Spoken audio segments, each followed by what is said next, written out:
Hello, everyone. Welcome back to Spill the Cherry Tea. To anyone new here, this is a podcast show hosted by Save the Children UNSW, run by members of the SCA Society.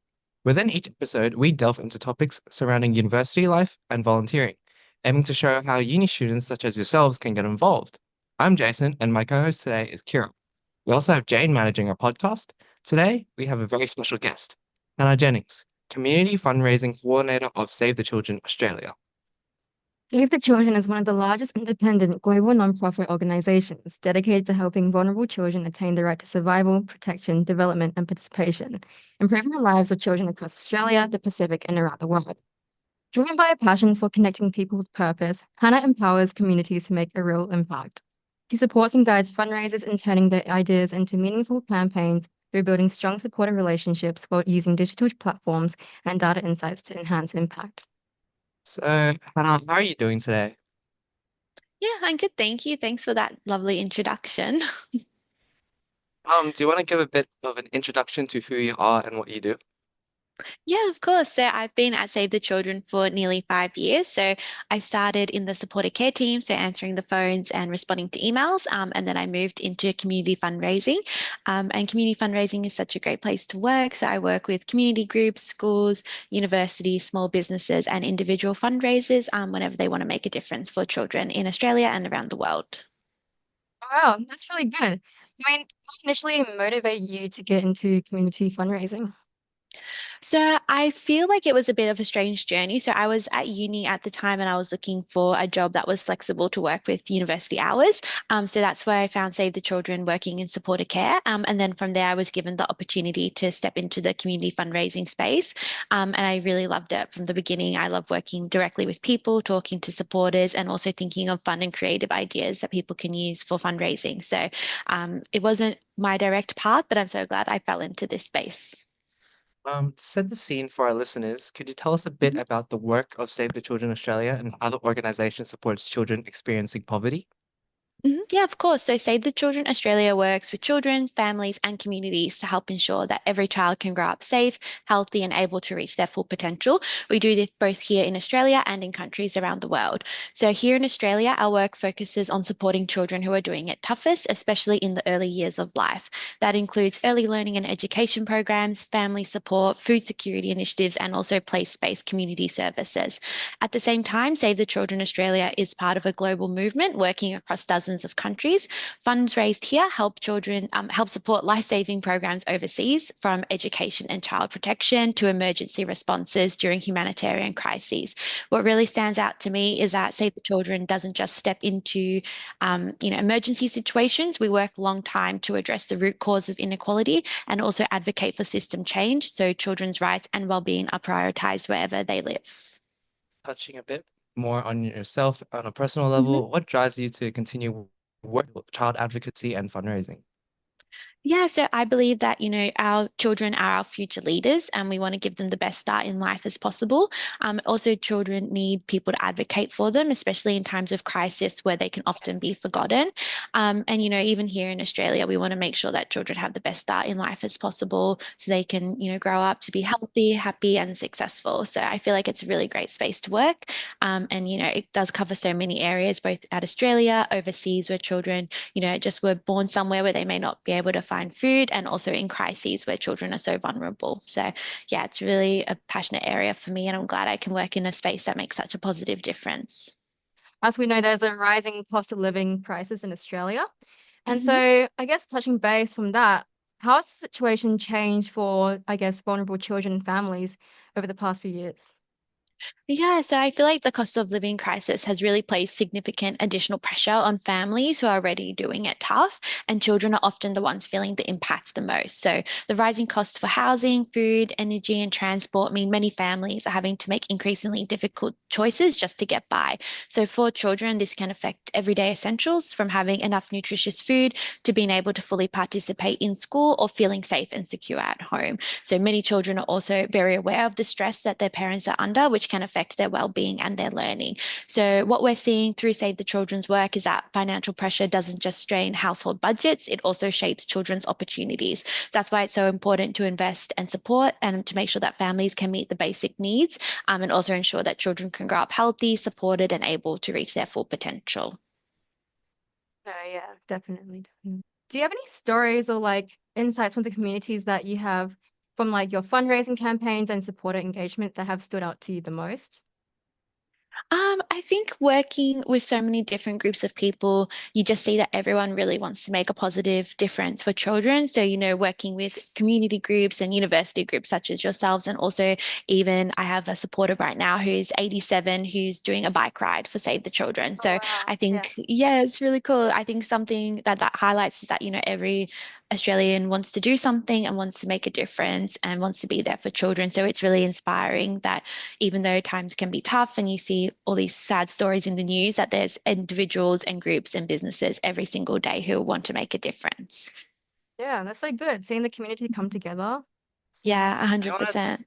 I really want to delve deeper into the impact that Save the Children hmm has on families. hmm Have you come across any stories through your work that really highlighted the resilience of children or families navigating these challenges?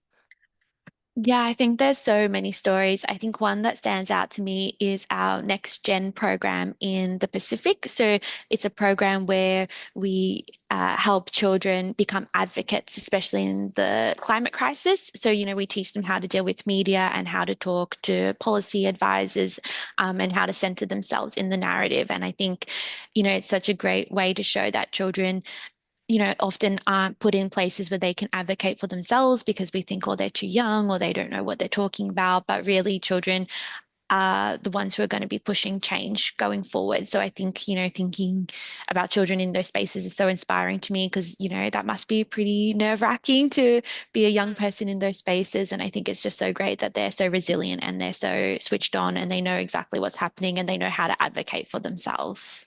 Yeah, we're going into like a increasing digitalized world. So I guess how do like digital platforms and like social campaigns, social media campaigns, online campaigns help, I guess, mobilize the community to support the causes affecting children? Yeah, I think it helps so much. Obviously, being able to share the news and being able to share the different programs that Save the Children is running through social media is such a great way to share the work that we're doing. Also, now that everyone doesn't really use cash anymore, having a digital way of fundraising is so important. So, having a way to set up a fundraising page online, being able to share the link with your friends, and then they can simply just click and make a donation to support your fundraiser. It's really been a game changer for the whole industry, and especially at Save the Children Australia, we're thinking of different ways that we can use online fundraising to, increase the impact that we're having for children and families. So yeah, it's been really crazy to see that change. I think, when everyone thinks of fundraisers, they think of putting like a coin in like a donation bucket, but it's really not that anymore. It's really online. And everyone of all ages likes to have a fundraising page where people can donate that way. Yeah. A lot of your work involves empowering people to actually fundraise and take action. Mhm. Why do you think community-led fundraising plays such an important role in tackling issues like child poverty? Yeah, so what I love about community-led fundraising is that it reminds us that change doesn't just come from big organizations, it can come from people. When someone decides to fundraise, it's like they're saying, this is a really important issue to me. So that sense of shared responsibility is incredibly powerful, and community fundraising doesn't just raise funds, it also builds awareness, connection, and hope. It can show children and families that people do care and are willing to stand alongside them and make a difference. And how can student or youth organizations such as ourselves at UNSW or any other universities or groups contribute meaningfully to supporting children experiencing poverty? Yeah, I think, UNSW's action group, SCA action group is such a great example of what uni students can do. You guys have your TikTok, your Instagram, where you're showing the work Yeah. of Save the Children, but also you have that connection with the whole university, cohort. Your Krispy Kreme fundraisers are such a highlight every year. And it's also just, using creative ideas to fundraise, but also connect with the whole community. Also, I know you guys have done volunteering in our op shops, which is another great way to get involved. So, for anyone who doesn't know, Save the Children op shops, all the funds raised through those shops goes directly to children. And having people like the UNSW Action Group come in and help sort items is such a great way for us to build community, build connection, but also get our op shops to be in tip-top shape for those sales. So there's really so many ways to get involved. I think the first thing is just to come together as a group and all decide to make a difference, which is what the UNSW group has done so well. And also just using any creative fundraising ideas, everything is possible. And yeah, like a Krispy Kreme fundraiser, who would have thought that would be such a highlight in the year? So yeah, definitely even reach out to the UNSW Action Group if you've got ideas. I'm sure you guys would love to give that because you are such a pillar of our fundraising Definitely. community at Yeah. Save the Children. So you can give so much feedback and advice. I mean, who doesn't love donuts, right? Yeah, I do. Exactly. It's such a good idea, right? Like it's a good way to get everyone to come together because like if you say you don't like donuts, it's a bit like, oh, what are you talking Yeah. about? Yeah, exactly. I guess what are the common misconceptions that people have about child poverty in Australia? I feel like the big thing for us to know is that it is still happening here in Australia. So it's not just something that is overseas. And it can be difficult to see sometimes. So poverty can limit a child's potential, increase their risk of abuse, neglect, or illness, exclusion from school, and the effects can really last a lifetime. But it's not inevitable. So with the right support, the system can be broken and can be changed. So a really great initiative that Save the Children has is a program called Play to Learn. So it's a free early learning program that supports young children, including those from migrant and refugee backgrounds, to build confidence, social connections, and foundational learning skills before school. So even though there are poverty occurring in Australia, there are systems in place that are hoping to change that narrative. Sometimes people assume that I think poverty is only an issue in developing countries. Mhm. What would you want Australians to understand about our situation as well, about our reality within Australia? Yeah, I think, we're all so hyper aware that the cost of living crisis is going up. And, like I said before, children really do face the brunt of those issues. It can really affect family dynamics and the children's access to healthcare, education, after school activities, things like that. So I think it's important to know that although we're so lucky and we should all be so grateful to live in such a safe country like Australia, there are issues that are affecting children and young people every day. But the good thing is that there are people like Save the Children and other organizations that are really focused on making sure that children can reach their full potential, even in this time where poverty is still prominent in our communities. How important do you think is storytelling and public awareness in driving this change for children facing disadvantages? Yeah, I think it's so important. I think sharing stories directly from children themselves that focus them as the hero of their narrative is so important to showcase what is really happening, and also to show that children are so resilient and that they can really bounce back with the right support. And I think just showing everyone in Australia that there are children who are facing tough times and some poverty and challenges and things like that, but also they are supported as best as possible with, these organizations. And also anyone in Australia who does want to support children at home, they can just donate to a charity like Save the Children, and we've got the best people in place to give them the support and to run the programs that are needed for them. So yeah, sharing their stories is super important in making sure that everyone knows that it is happening because, like we said, it can be harder to see in Australia or harder to believe that it is happening. But yeah, sharing stories is super important for children as well to give them a voice and showcase what's happening too. Well, for me personally, I wouldn't think I'd be thinking about this as much if I didn't Mm, know about SCA, right? And that's why yeah. I joined Yeah. this organization to promote and make people aware about this entire situation. Mhm. Yeah, and that's amazing. I think that's such a benefit of pulling together a community around a cause. Like everyone is super keen to make a difference and do something. And when you can go to an action group like Save the Children, UNSW, it's a great place to get involved and really feel that you're making a difference and having an impact on children who are, facing the toughest circumstances. So yeah, it's really great. Yeah. Now, looking back at your time working with community fundraisers, what moment or Mhm. campaign has sticked with you or made the biggest Mhm. impression on you? I think there's so many. I always get so inspired by when schools do fundraisers. So, like a gold coin donation day or a free clothes day or multicultural day, these kids are just bringing $1 or $2 and once the whole school community gets involved, it can be a huge donation to Save the Children that has such an amazing impact. And it's all led by children themselves. So, they really want to make a difference for kids who aren't as fortunate as them, and they're doing a small bit that they can do. But once, all those small bits do come together, it does make a huge difference. So those are always super inspiring to see what kids can come up with and they can do when they all band together. And it's also really cool that kids are making a difference for other kids. So that's always super cute. And always, I love all the creative ideas that people have. So we had someone do a fashion runway because they were Oh, really wow. skilled with making clothes. Yeah, and they put together a Wow, so beautiful cool. fashion show. And then all the proceeds that people used, like to buy tickets for entry and to buy the Yeah, clothes, were all donated to Save the Children. So there's so many creative ideas out there. Like you can really do anything, whatever your passion or your skills are, you can turn that into a fundraising initiative. So yeah, those ones are always really cool to me. And we also had someone who ran 100 kilometers for Save the Children in like a day and a wow. half, That's which so was good. crazy. So like they Wow. were just Yeah, zooming, and you're like, wow, that's such a crazy feat to do, like just the running by itself, but then definitely. also to Yeah, put the fundraising on top of that too. It's just so amazing to see what people can come up with and what they can do. So yeah, lots of things stand out to me, but yeah, yeah. mostly just how so many people want to make a difference no matter what their skill set is. So yeah. What Mhm. advice would you give young people wanting to get, I guess, involved in the social impacts and humanitarian work? There's so many different things. Yeah, I Yeah, think, yeah, exactly. just to get started, like that's the Yeah, biggest thing. Yeah, and whatever your skills are, that can always be beneficial, whether it's working directly in programs, whether it's working in head office, or whether it's getting your community together to raise some money. So yeah, definitely just yeah. take the leap and get into it. Um, cool. Now, how was working directly with these communities and supporters shaped your understanding of social issues like child poverty?